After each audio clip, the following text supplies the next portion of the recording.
When FX and Hulu initially announced the return of Shogun Season 2, I was skeptical. While the Shogun series finale wasn't as action-packed as some might expect, it still ended on a poignant note with a clear indication of how Toranaga would fulfill his karma and establish a new shogunate in feudal Japan that would last centuries. Shogun Season 1 felt like a limited series through and through, with the latter half of its 10-part run featuring a key character death that helped pave the way for Toranaga's rise to power. After Lady Mariko's tragic sacrifice, I was convinced that Shogun was the best miniseries I'd seen since Chernobyl. The concept of Shogun did not simply originate in the minds of its creators, Justin Marks and Rachel Kondo. It was based on the classic novel by James Clavell that portrayed real-life historical figures such as Tokugawa Ieyasu, Toranaga, and William Adams, John Blackthorne, and actual events such as the Battle of Sekigahara, 1600. It also had the Emmy-winning 1980 miniseries starring Richard Chamberlain and Toshiro Mifune to use as a reference. Clavell wrote other historical novels as part of his Asia saga, but no direct sequels to Shogun.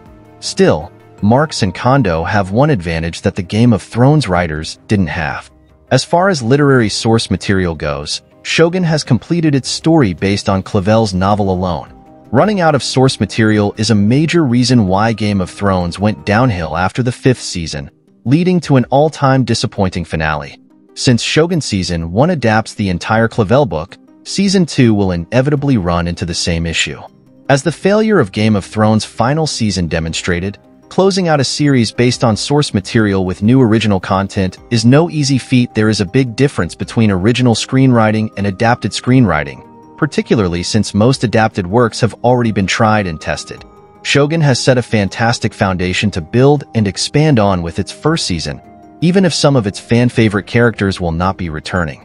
Toranaga and Blackthorne will remain the backbone of the entire series, while the somewhat underutilized characters Usami Fuji and Buntaro will hopefully fill in the massive gaps left by Yabushige and Lady Mariko.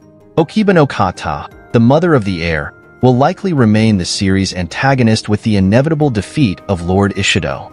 Depending on when Shogun Season 2 will be set, new characters such as Toranaga's other son and an older heir of the Taiko, Nakamura Yaichio, could be introduced as well. The fact that the creators of Shogun have real-world history to help shape its story is the main reason why I'm optimistic about Season 2. Game of Thrones, a fantasy series, obviously did not have the same luxury, which is truly a major advantage for the prospect of future seasons of Shogun. After the backlash from fans about the lack of the anticipated war in Shogun Season 1, Episode 10, what better way to start Season 2 than with the Battle of Sekigahara itself and the death of Lord Ishido, marking Toranaga's ascension and establishment of his shogunate? There is even ample historical information available to cover Shogun Season 3.